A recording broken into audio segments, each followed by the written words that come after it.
Bonsoir à tous, merci de nous retrouver sur TV Sud pour votre journal. Voici les titres de ce mardi 18 décembre. L'extraction des gaz de schiste fait toujours débat, notamment dans notre région. Un hydrogéologue montpelliérain explique ses inquiétudes sur la technique de fracturation hydraulique interdite en France. Et puis le premier bilan positif pour la scène de musiques actuelles de la Glonimoise. 131 artistes en 3 mois d'activité avec un taux de remplissage de 71%. Enfin, à une semaine du jour J, je vous propose une plongée dans la magie de Noël à la découverte d'une maison étonnante du côté de Quessargues dans le Gard, visite guidée par le Père Noël de TV Sud. Mais on commence par cette saisie importante de résine de cannabis au cours de 2 contrôles par les douanes sur la 9 au péage de Saint-Jean-de-Védas. 421 kilos au total, 78 samedi et 343 kilos lundi après-midi dans un camion immatriculé en Espagne. C'est le chien des douaniers qui a permis la plus importante des 2 saisies. Le chauffeur du poids lourd a été placé en garde à vue. Depuis le début de l'année, 2,5 tonnes de résine de cannabis ont été récupérées par les autorités dans l'Hérault, le Gard et la Lozère. C'est 20% de plus qu'en 2011. La technique d'extraction des gaz de schiste fait toujours débat, notamment dans notre région. La fracturation hydraulique est pour le moment interdite en France. Elle comporte des risques importants, notamment pour les ressources en eau. C'est ce qu'a expliqué un hydrogéologue montpelliérain la semaine dernière devant le Parlement européen. Un scientifique que Vincent Pereira de midilibre.fr a pu rencontrer. Reportage. Le gouvernement français, depuis le mois de juillet 2011, interdit la fracturation hydraulique, seule méthode d'extraction connue à ce jour pour exploiter le gaz de schiste. La France posséderait dans son sous-sol plus de 5 000 milliards de mètres cubes de ce fameux gaz. Le Sud, à lui seul, en détiendrait la moitié.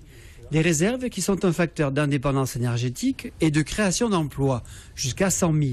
Certes, mais à quel prix? C'est vrai que c'est tentant, mais c'est un vrai débat de société parce qu'à mon sens, au-dessus, il y a des ressources en eau qui risquent d'être impactées, notamment dans des régions comme la nôtre. Donc il y a un choix de société, moi qui ne m'appartient pas, mais il m'appartient en tant qu'hydrogéologue d'alerter sur les problèmes que ça pourrait causer. Je ne sais pas si certains hommes politiques ont en tête ce type de problème. Au-delà de la première centaine de mètres, on connaît en gros très mal, donc on ne sait pas où sont les failles, quels sont leurs rôles, quels sont les liens hydrauliques qu'elles peuvent avoir avec les aquifères et les nappes d'eau de surface.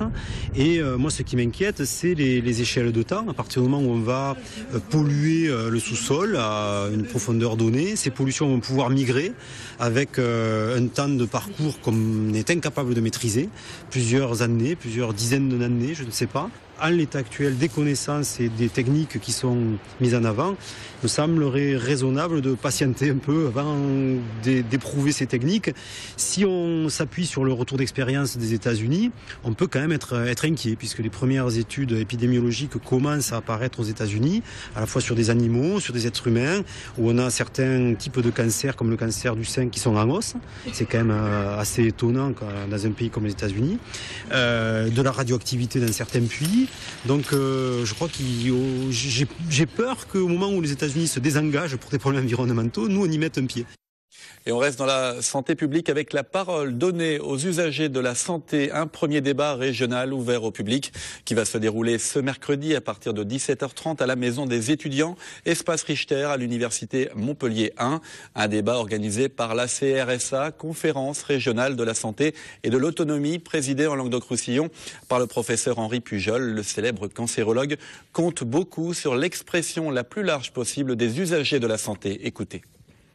Ce sont les citoyens, les usagers, les malades qui diront leur vécu. C'est-à-dire comment ils ont ressenti un système de soins. Ce n'est pas de la polémique. Le système de soins français, on sait qu'il est performant, on sait qu'il est efficace, mais il y a quand même des imperfections. Les malades veulent être écoutés, ils veulent qu'on parle à leur famille, ils veulent qu'on les considère, ils veulent qu'on les regarde en parlant et pas en regardant les radiographies.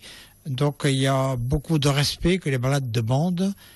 Et d'ailleurs, j'ai assez confiance parce que les soignants sont capables d'écouter, les décideurs également. Le malade ne peut être traité comme il y a 20 ou 30 ans. Et il veut comprendre, il veut savoir, il veut questionner. Et cela, il veut être soutenu également. Voilà, et que pensez-vous de la prise en charge de votre santé? Vous avez donc la parole pour ce débat public Espace Richter à Montpellier ce mercredi à 17h30. La SMAC Paloma de l'Aglo-Nîmoise a ouvert ses portes il y a 84 jours exactement. La nouvelle scène de musiques actuelles tire un premier bilan très positif après ses 3 mois d'exploitation.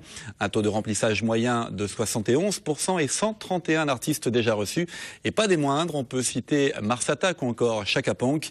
Paloma veut frapper fort dans le monde musical français. Reportage Alain Belon. Il fallait marquer le public et les artistes dès l'ouverture de Paloma le 7 septembre. Avec les portes ouvertes et les 45 événements planifiés sur ces 3 mois, cela a permis à 36 000 personnes de connaître ce lieu. Le plus dur, c'était vraiment la stratégie de lancement. Les statistiques nous donnent raison sur les choix qu'on a faits. Je crois qu'il n'y a eu aucun problème technique de quelque sorte. Les artistes sont ravis. L'éco-professionnel qu'on a du lieu est excellent. Donc aujourd'hui, finalement, on peut capitaliser là-dessus pour faire en sorte que le navire continue à voguer parmi les flots. À Paloma, il n'y a pas que des concerts, c'est aussi un pôle de ressources pour des musiciens locaux. 94 groupes utilisent les salles de répétition pour une capacité de 100 prévues. Les studios sont montés en puissance petit à petit et maintenant on est pratiquement à la capacité maximale d'accueil de groupes dans les studios pour les répétitions. Là, on va proposer davantage de formations et puis il y a le pôle aussi action culturelle qui est très intéressant et qu'on va développer petit à petit mais qui nécessite aussi une installation plus importante au niveau du rayonnement local, au niveau des écoles, des collèges, des lycées, des hôpitaux, de tout ce qu'on peut imaginer. Paloma, c'est aussi la création avec 5 résidences d'artistes depuis son ouverture. L'idée, effectivement, c'est qu'au milieu, d'un point de vue professionnel, il y ait de plus en plus de créations qui soient faites à Paloma et que Paloma puisse faire émerger aussi une scène nîmoise et que dans, je sais pas, 1 an, 2 ans, on dise ah ben tiens, voilà, c'est tel artiste, c'est la fameuse scène nîmoise, comme on a parlé il y a quelques années de la scène nantaise, de la scène rennaise. En début d'année 2013, la SMAC Paloma va accueillir Olivia Ruiz et Louis Doyon, ainsi que 2 dates du festival flamenco. Culture tauromachique cette fois, un rendez-vous à ne pas manquer les 8, 9 et 10 mars 2013. Ça aura lieu à Saint-Gilles, le printemps des jeunes aficionados. Au programme, un spectacle original avec 2 novillos dont la prestation sera commentée en direct par 2 toreros. Et puis le dimanche après-midi, des ateliers pour les jeunes et les moins jeunes afin de vivre l'afition à l'intérieur des arènes. Écoutez. Nous l'organisons nous-mêmes, on ne travaille pas vraiment avec une école taurine en particulier. C'est une organisation faite par la coordination des clubs taurins qui organise tout de H à Z, qui sélectionne les baissières dans les différents élevages français et qui va choisir, entre guillemets, contacter les différents novières sans picador qui viendront. Toutes les manifestations, bien entendu, sont gratuites, en espérant que les jeunes viennent, que les parents amènent leurs enfants pour vraiment découvrir ce que c'est que la tauromachie et se faire une opinion sur la tauromachie. Nous sommes dans l'ouverture et dans la transmission de nos traditions, comme on sait le faire depuis plusieurs années. Et aujourd'hui, vraiment, la tauromachie, elle a plus besoin que jamais de solidarité et d'union. Donc, et surtout d'initiatives qui font que tout le monde, absolument tout le monde peut rentrer dans les arènes pendant un long week-end. Et ça, c'est formidable. Voilà, et on passe au résumé de l'actualité internationale du jour en bref et en images. C'est Le Monde en 120 secondes préparé par Rudy Dahan.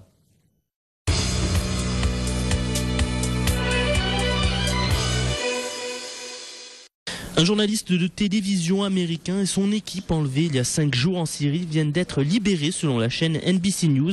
Richard Engel, le journaliste pris en otage, a annoncé ne pas avoir subi de sévices corporels, même s'il relève des tortures psychologiques durant sa détention. Après le massacre de Newton aux États-Unis qui a fait 28 morts dans une école vendredi dernier, la polémique sur le contrôle de la circulation des armes à feu est relancée. Un débat qui partage les avis dans un pays où le lobby pro-armes fait de moins en moins l'unanimité. Le président Obama et d'autres élus, principalement démocrates, ont vraiment surestimé la force du lobby des armes. Dans un même temps, ce lundi, les premiers enterrements depuis la tuerie se sont tenus dans une intense émotion. Sauf surprise, dès demain, la Corée du Sud aura une femme à la tête de son État. Park Geun-hye sera la première femme à diriger la Corée. C'est un paradoxe car le pays est à peine mieux classé que le Koweït dans les comparaisons internationales sur l'égalité des sexes. Quand nous parlons de mesures favorables aux femmes, il faut que nous parlions de la façon dont les femmes peuvent se faire entendre au sein de la société coréenne. Park Geun-hye doit aussi inclure dans son programme des efforts pour promouvoir des femmes au poste de décideurs. Durant sa campagne, Park a notamment promis d'augmenter l'aide financière publique pour la garde d'enfants, proposer des incitations aux entreprises pour l'emploi des femmes ou encore avancer l'idée d'imposer au parti un quota de 40% de femmes aux investitures pour les élections. Aux États-Unis, Noël approche et les décorations fleurissent sur les façades des villas comme le veut la tradition. À Richmond, qui se targue d'être la capitale américaine des illuminations de Noël, les habitants redoublent d'inventivité pour mettre en œuvre des installations originales. Et cette année, la mode est au LED, économie d'électricité oblige.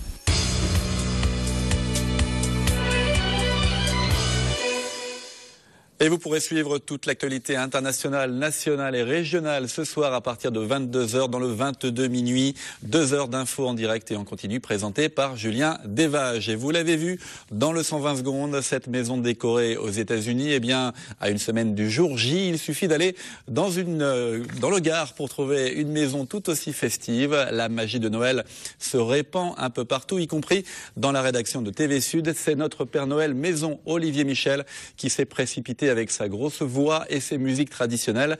Un reportage enchanté, regardez. Sur les hauteurs de Kessargues, à la nuit tombée, une maison se distingue des autres. C'est celle de la famille Pélissier. Voilà 5 ans que le virus des illuminations, en sommeil depuis l'enfance, a ressurgi.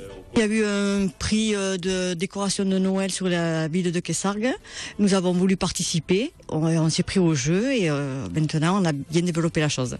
Car si le premier petit train a été acheté de toutes pièces, aujourd'hui à la retraite, Régis fabrique lui-même ses tableaux, comme celui-ci de 17 mètres carrés sur Carmen. Je prends des dessins sur n'importe quoi, même des petits dessins comme ça, je veux dire, c'est pas peine que ce soit gros. Je le dessine sur un carton, donc en forme réelle, donc tel que c'est actuellement. Après, je fais toutes mes formes avec mes fils de fer, pas mes fils de fer, mais mes tiges filetées. Une fois que j'ai fait mes formes, je les soude. Après, je construis les châssis et après, je soude la totalité. Et puis, j'attends le mois de début octobre, que c'est là où les magasins commencent à sortir les jeux de lumière. Régis et Gismonde sortent, eux, le porte-monnaie et déboursent environ 700 € par an. C'est le prix de l'impalpable, celui de la magie de Noël. C'est déjà pour les gamins, quoi. C'est quelque chose d'important. Puisque moi, ça m'a apporté de l'importance à l'époque, quand j'étais gamin. Je suppose que c'est le même engouement pour les gamins actuellement, quoi. Et même pour les parents. Je sais qu'il y a beaucoup de voitures qui passent, qui s'arrêtent. C'est vrai, ça amène un peu de gaieté en cette période un peu difficile. Et je crois que de décorer comme ça incite les gens. Oui. Régis et Gismonde ont fait des émules dans le village. Un village de tradition taurine, ce qui explique que le Père Noël ne soit pas là tracté par des rennes, mais plutôt un taureau, du fer, dit-on, de Pablo Romero. Voilà, et merci à notre Père Noël de TV Sud. Et pour terminer ce journal, on reste dans l'ambiance de Noël. Je vous laisse avec ces images des illuminations à Béziers. Retour de votre actualité régionale ce soir, le 22 minuit, et demain à 12h30. Passez une très belle soirée sur TV Sud.